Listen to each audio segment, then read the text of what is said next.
Yes, as South Oxfordshire's Thames champion, my role is to liaise and work with partner organisations, with other councillors from other councils across our area, with our own council, and with environmental groups to promote sustainable use and enjoyment of the River Thames, and to work towards an end to pollution, and in particular to sewage pollution in our river. So in that capacity, I've been doing quite a lot over the last 2 years, but the issue of sewage pollution is one that has really become a very hot topic nationally as well.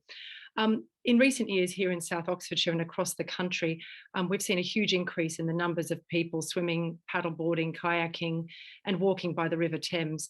And over the course of the pandemic, we've seen huge numbers enjoying being in nature. And for those who live near the river, it's been a source of enormous comfort. I personally swim in the river regularly. I'm a year-round river swimmer with the Henley Open Water Swimming Club and the Henley Mermaids. And it was through my interest in swimming and my concern around sewage that I first came to know Ash Smith from the charity organisation Windrush against sewage pollution. Ash, do you want to quickly introduce yourself now before I go on? Yeah, I think you just did it, Jo. I'm Ash Smith from Windrush against sewage pollution. Windrush Against Sewage Pollution really was one of the first organisations across the country to start to look into this issue in a concerted way. When they started, this was an issue that very few people actually were aware of, and certainly it's been WASP, Windrush Against Sewage Pollution, it's been at the forefront of exposing the scandal of sewage pollution in our country, and I think they can take a great deal of the credit for the huge public outrage that we now see around this issue. So thank you for all your work on this, Ash. Yeah, so as a district councillor and the River Thames champion, during the summer months, I'm contacted regularly by residents asking me whether it's safe to swim in the river. As a swimmer, people ask me this question all the time. Will my children get sick from swimming in the river is a question I hear frequently. But sadly, there is no answer to that. I don't know if your children will get sick from swimming in the river. We simply don't know when raw sewage is being discharged. We don't know about the water quality in the river. And frankly, in Britain in 2022, that's scandalous. According to the Rivers Trust, only 14% of rivers in this country are in good ecological health. And a report from the Environmental Audit Committee that came out in January really was a damning indictment on all of those responsible for caring for our rivers. The committee heard that there'd been a lack of political will to improve water quality, that water companies and regulators had turned a blind eye to sewage dumping and other pollution in our rivers. Sewage, phosphates and nitrates primarily, combine with microplastics, bacteria, and synthetic chemical pollution to put unbearable pressure on freshwater habitats. And anyone who's fished the Thames, and I know there will probably be people here listening tonight, will know and will recognise that the size and the number of fish they catch has declined dramatically over the last few decades. Those of us who swim regularly in the Thames have all been sick at one time or another. I've been sick probably half a dozen times. How did this become acceptable? We've got a situation in which we have sewage outfalls that are under unacceptable pressure already, owing to lack of investment by the water companies. Oxfordshire has 100,000 new homes coming to it in the next decade or so, and these will all be linked up to sewage infrastructure that's already struggling to meet demand. So in short, Ash, if you want to share your screen, we can go through. The key challenge facing the River Thames is really sewage discharge. We've had decades of underreporting by water companies, deliberate concealment of discharges, total failure by a defunded, declawed Environment Agency to prosecute pollution incidents. The true number of discharges is far higher than what's reported to the EA, and sewage is being released, in some cases, year-round in wet weather and dry weather in breach of the law, and in complete contrast to what Thames Water claims, which is that they only release raw sewage in times of heavy rain. Sewage is the reason why the River Thames fails to achieve good ecological status, and in the upper and mid Thames, it's the primary source of pollution in the river. As we go down towards London, we see road runoff as being a big problem as well. Those of you who know the river will have seen what looks like streamers hanging off the branches of the trees that line the banks. This is rag or sanitary products and wet wipes that have been flushed and then released into the river by Thames water. You will also see frequently sewage foam gathering on the banks of the river. You might even see this discolouring the feathers of geese and swans. And up in the River Windrush and other smaller rivers, you'll see sewage fungus, which Ash can talk to you about later on. If you go on to the road runoff, Ash, I'll talk about that.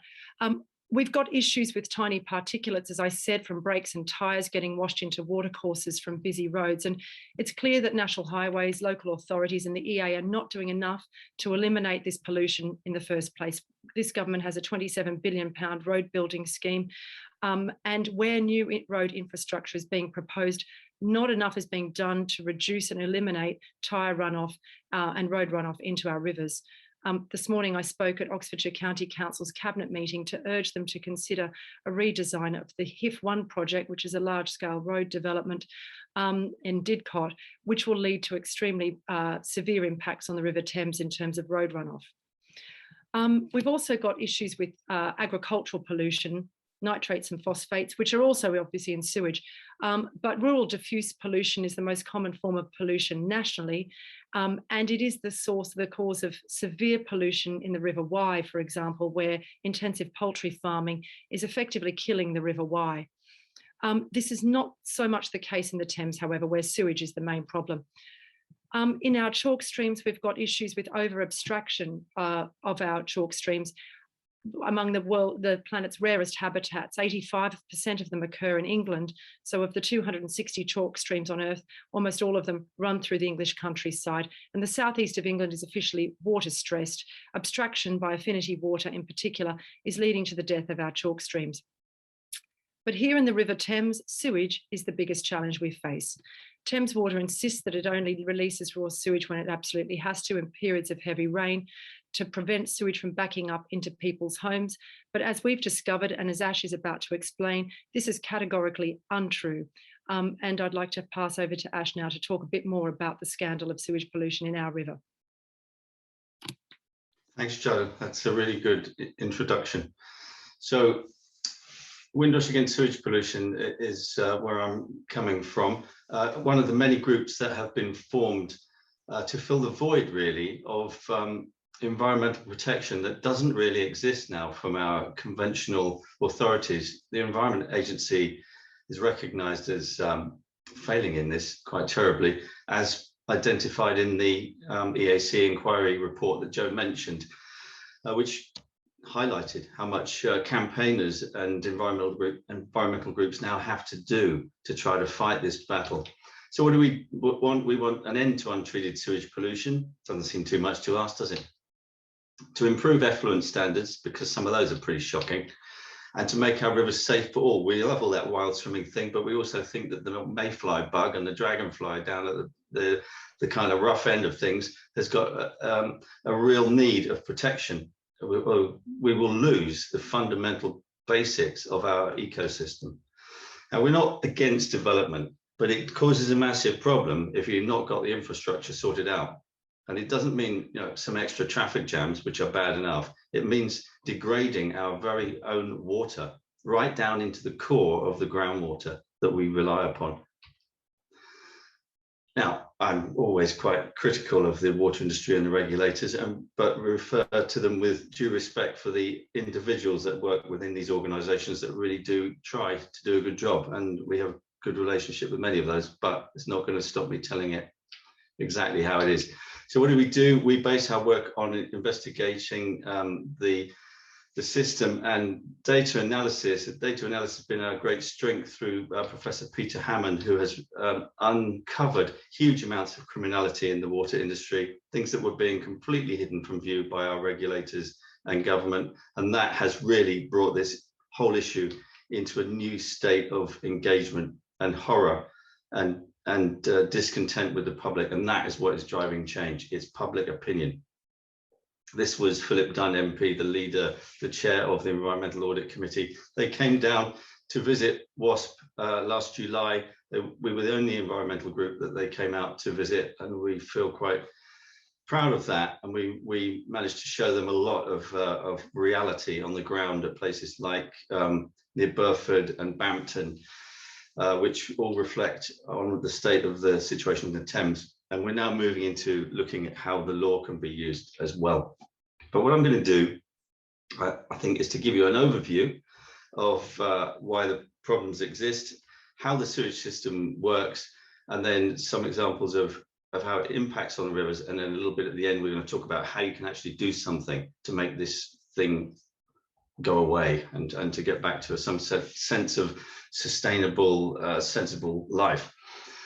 There's a map you can get. If you go onto Google and you put in something like, is my river fit to play in, to swim in, or anything like that, you should get a link to the Rivers Trust map. Now that map on the left is a layered map that you can zoom down into, and you will find most of the sewage outfalls that exist on the streams, and you'll be surprised where some of them are, the streams and rivers near you and around the coast. And they will also show you how frequently and for how many hours those places spilled during the previous year.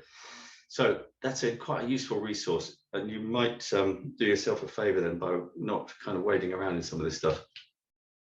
So the water industry was privatized in 1989. It seemed like a good idea at the time. No one had the nerve to tell Margaret Thatcher this was going to create 9 monopolies. And if you create a monopoly, you don't really benefit from private industry. There's no competition, and they've behaved exactly as 9 monopolies could be predicted to behave. They needed strong regulation, and they just didn't get it. In 2020, in England and Wales, they dumped 3.1 million hours. Okay, there aren't 3.1 million hours in a year. We understand that. That's a cumulative total of how many hours of untreated sewage were dumped. And that is only just begun to be measured. We think that was probably quite significantly underreported. This all goes wrong because the prosecution policy dictated by our government, therefore, to the Environment Agency, means that they prosecute the tiniest fraction of offences right at the top of what is discovered. These often take about 4 or 5 years to get to court, and this means fundamentally that pollution is profitable. And if it's profitable to industry which seeks profit, then that's what it's going to do, and that's what it does.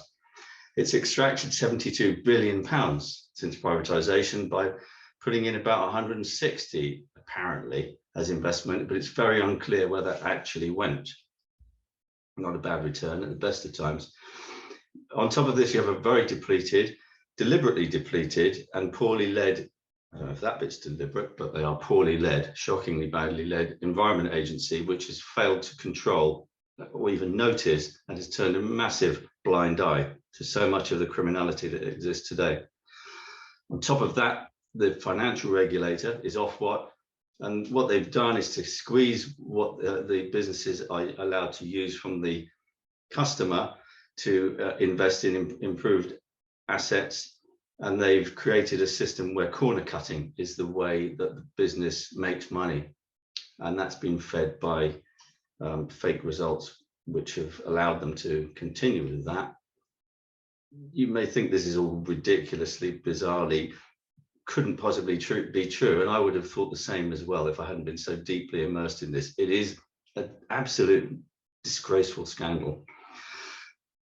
It's based on an annual performance assessment, which is completely riddled with inaccuracy, and that's how the whole thing has managed to subsist over 30 years. So untreated sewage dumping is not even measured. So that's how the industry gets away with not investing. It can't cope. So it just dumps what it can't deal with. Simple as that. And as just a useful number, when you're kind of objecting to a planning permission, perhaps 100 houses, new houses, means about 30 tonnes per day of sewage being added to often sewage works that can't cope with what they're getting already. And if you've heard that the Environment Act is coming in, it's in, and it's a great flagship exercise. That's again another piece of fake news. That means that pollution remains profitable, and there were some stories today, some announcements today from the water industry that they're promising to reduce. For example, Thames Water is promising to reduce the number of hours it spills untreated sewage by 50% by 2030. So 8 years to reduce a huge amount of pollution, much of which is illegal. And I've already given my feedback to the chief executive via the director of sustainability that is not anywhere near good enough. So I thought it'd be helpful, perhaps, to explain to you how sewage treatment works. Now, this is an aerial drone footage of Cassington Sewage Works. Cassington is near to, it's between Whitney and Oxford. It's upstream of the Port Meadow, about only just over a mile actually, upstream of the Port Meadow swimming hotspot that Joe will know very well. And this is a sewage works treating about 19,000 people's sewage. So what you get, sorry, let me get the video to work. Just going to zoom out shortly and then I'll stop it. Right, there we go. So you're going to get, hopefully you can see the cursor, you'll get the incoming sewage in the sort of mid-right there. That will be pumped in and it's going to come in at a flow that can be dealt with by this piece of apparatus here. If it's excessive and it's over the amount that it needs to pass to full treatment, it can then go into some storm tanks, which are generally designed to last for about 2 hours of excessive flow due to storms, meant to happen in exceptional circumstances like big, heavy rainfall, but they happen far, far more frequently than this, and sometimes happen for months on end. Some places at Whitney, they were going on for about 4 months on end, rather than the short storm idea. Now, if it gets this far, it will then, yes, make that point here. Often you'll hear, well, we only do this so that we don't cause your houses to flood with sewage because it would back up into your houses. Well, clearly that's not the case. It's got this far. If it spills here, it's going to mess up the sewage works, not going to mess up your house. So that story is really thin. It occasionally may be true, but mostly it's not true. So then you move down to this piece of apparatus, which is where the sewage is basically agitated. And excuse me if my dog barks, I'll have to shuffle him out in a minute. This is where it's agitated with air to introduce oxygen to feed bacteria, which break down the sewage. And you'd be amazed that this only stays in this thing probably for a notional 8 hours. Sorry, apologies about that. Come on. Right, there we go. Sorry about that. About 8 hours. And then it will go to these final settlement tanks here. And then it will go past a monitoring point, which is monitored about 12 times a year. That's how frequently the quality of that effluent has to pass a standard. So for a fraction of a second, 12 times a year. And you will see there, it's quite a popular hangout for seagulls, picking up bits of food. That then comes down to the River Thames, and this outfall happens to be very well concealed, about 3 meters down in the Thames. And the standard of effluent coming out of there, this is meant to be treated effluent. And that, according to the Environment Agency, is passing a permit. And we can test that because you see undigested food coming out of there and fat particles. And these are bacteria colonies that should be settling the final settlement tank. And I filmed that the other day with a German film crew, and a condom came out while we were filming it. That is quite terrible. So I'm going to move on from that and explain that the reason why untreated sewage is spilled. If you look at this left-hand diagram, you've got the incoming sources of sewage which head into the main sewer, and then they make their way to the sewage treatment facility, and then treated water is returned to the, now I would say treated liquid. I'm reluctant to call anything that you just saw coming out of that pipe water, a liquid. Sometimes of a good standard. It can be a good standard, but sometimes and quite often it's not. That's the theory. If you add water to it, too much water, and this is surface water, goes into the system, it can overwhelm the sewer, and then it will reach, typically it will reach above the height of a weir that will be set somewhere in the system, and it will flow over. and then it will flow untreated sewage into the same watercourse. Now, this can also happen if you imagine that these pipes have got holes in because they're damaged and not maintained properly, a very common situation, and the groundwater levels rise, as they do in a wet winter, above the level of the pipe, and the higher they rise above them, the greater the pressure of the water on the outside. That also fills these pipes, and that's when you get long-term spills that can go on for a very long time. And this is a typical outfall arrangement. So this is actually Church Hamborough. On the left-hand side, you've got treated effluent. On the right-hand side, at the same time as that's coming out to that required standard, they're dumping untreated sewage to maintain that standard. Treated effluent there, and that success is achieved by releasing untreated sewage just there, which clearly the environment can't tell the difference. And as you can see, we're not in any flood conditions there. That's just a normal flow. As I've said, these are not short-term events.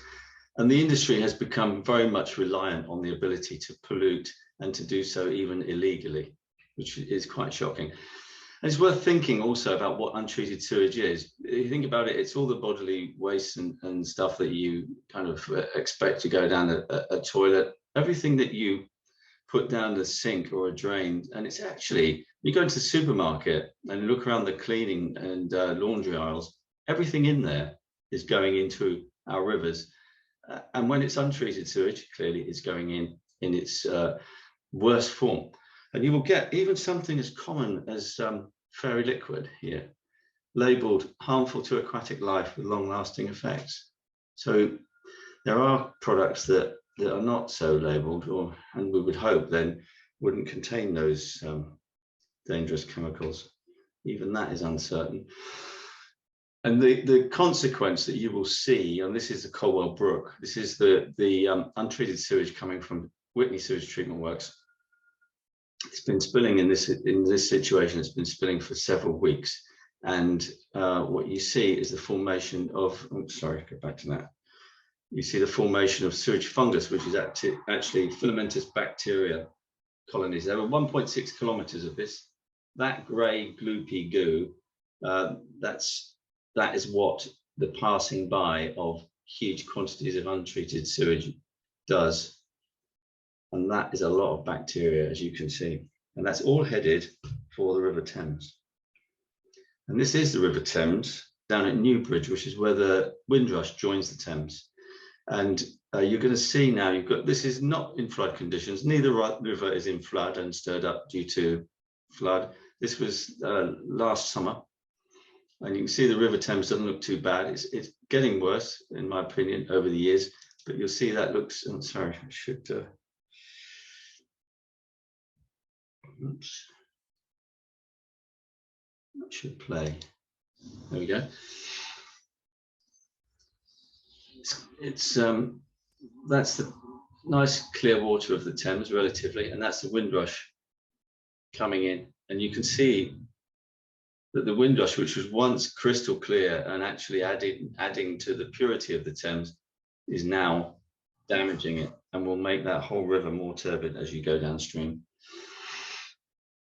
And of course, every new house, we already heard, every 100 new houses brings 30 tons of untreated sewage. Back in January of 2021, finally, after many years of denying it, the government admitted that water infrastructure has not kept pace with development growth over decades. When you have to ask, whose fault was that? And that means that we have got a deluge of sewage heading towards the water industry. It's ready to take the money from the customer and from the connection charges, but it's not ready to deal with it. It hasn't been forced to deal with it. And that is the almost unbelievable, scandalous truth of the matter.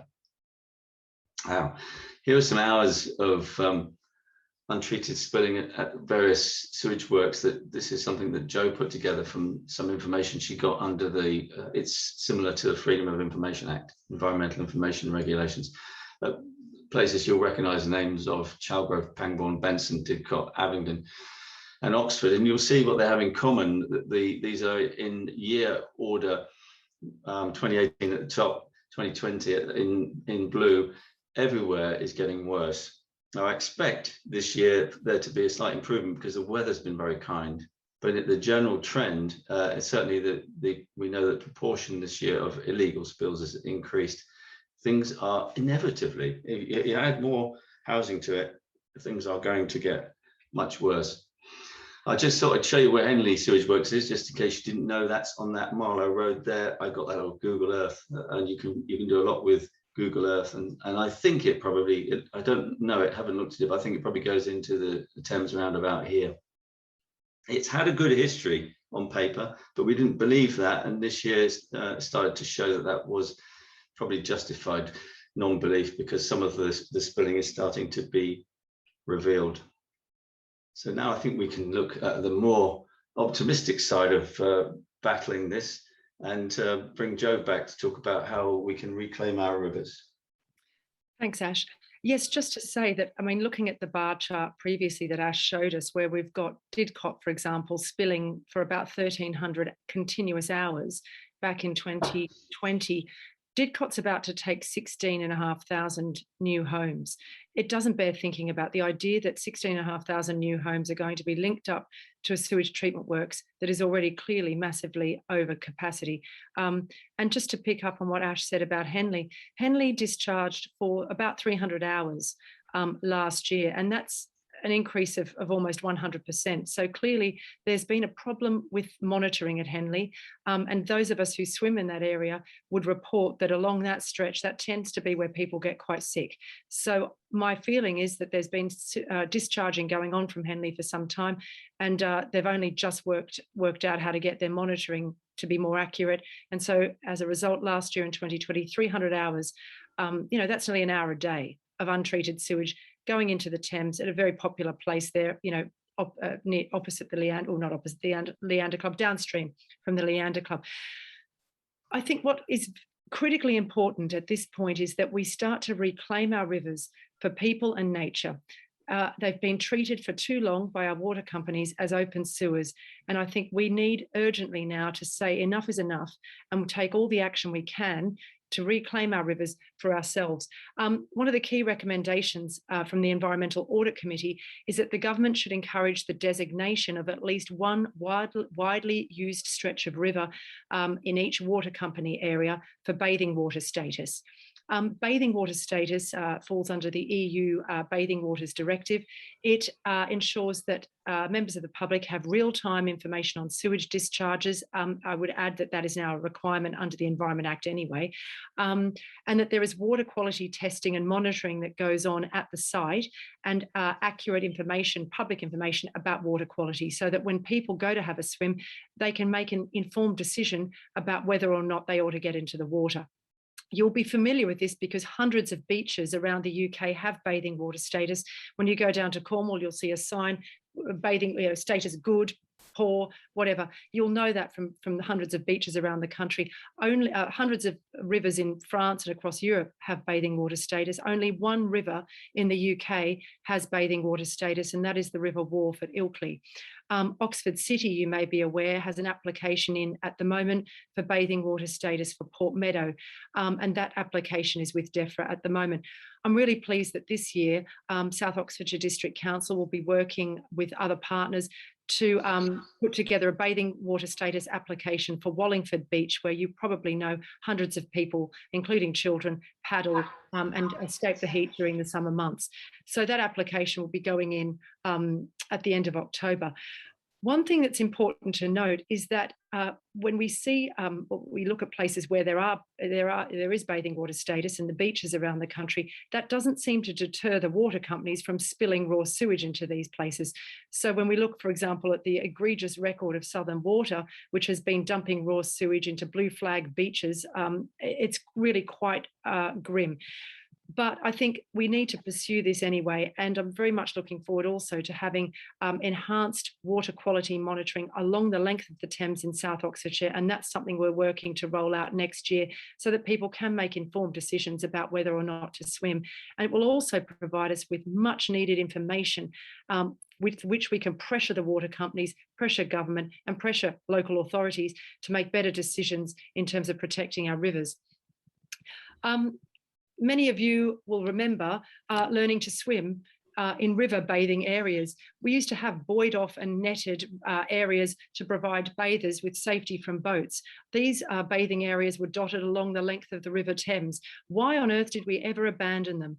If we're to reclaim our rivers from the water companies and stop them from being used as open sewers, I think we ought to look at reintroducing bathing areas along our rivers nationally, with bathing water status attached and water quality monitoring, and with the sorts of facilities you might expect to see at beaches. So public toilets, changing rooms, bike parking, deck chairs if appropriate, but this is something that certainly came out in the Environmental Audit Committee, and where possible we also need to have some appropriate natural offsetting. If we're going to have more people using our rivers, we need to dedicate more areas as well to nature.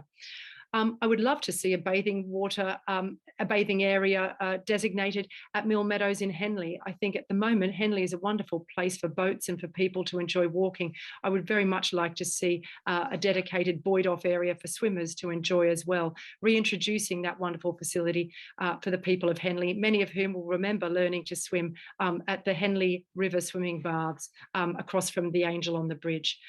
For too long, the water companies have been treating our rivers as open sewers, and I really feel it's time that we reclaimed them for people and nature, and as Ash would say, made them safe for all. Ash, do you want to finish up? Yeah, so this is, it's very easy to be conned into thinking that rivers always looked like many of them do now, and you get used to that. And a lot of people just see the surface and the sun reflects off it, and you don't notice what's going on beneath.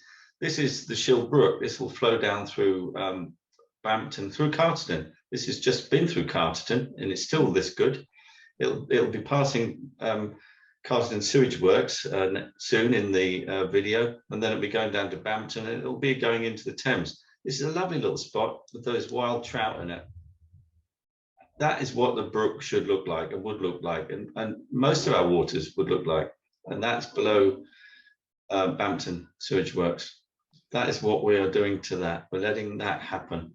These are plants. That's a plant there, should be a healthy green plant, coated in algae, fungus, diatoms, and sediment. And that foam there, which the Environment Agency couldn't link to the sewage works, but we did, came straight out of the sewage works. That's pretty grim stuff. So how do we make it work in terms of making the water industry listen? We campaign hard. This was a meeting we had with the chief executive last year when we got our younger members to show a photograph of the Windrush up at Burford when it was looking good, just around about the time some of these boys were born, and they'd never seen it looking like that. And they have agreed to embark on a recovery project for the River Windrush, and it is a start, but there's a lot to do. There is a lot to do, and we do that ethically, and we say we do it effectively, and we also bring in that idea of public disquiet. This was the Port Meadow protest earlier in the year that was very well attended. It was a very nice event, very civilized, but very much to the point. There were some good songs sung there, and there were 4 Thames Water senior people turned up to that, to their credit, to answer some questions. So it definitely gets their attention. That negative publicity and public awareness is the key to this. As the World Wildlife Fund said back in 2017, when they did some work on this, public concern is really high, but awareness is low. Now it's growing, it's really growing. And the more it grows, the more it turns into a voting issue. And when it's a proper voting issue, as we see it is one in the local elections, certainly it will be when the MPs get reeled back out to have another crack at it. They all will want to show what a job they've done in trying to protect our rivers. I just noticed I've got a video on that. That might be the song, but I don't think the sound will play. So let's ignore that. And that is a kind of an end up, I think, on one of those locations on the Thames that Joe would know very, very well, Wallingford Beach. And that's absolutely right, isn't it? That people are able to enjoy that without thinking, what on earth am I swimming in, or letting my kids or my dogs swim in? Because you've seen what's coming out of that pipe earlier on. And that just does not have to be like that. The only reason it's like that is that's how the water industry makes a lot of money. So I think we are around about question time.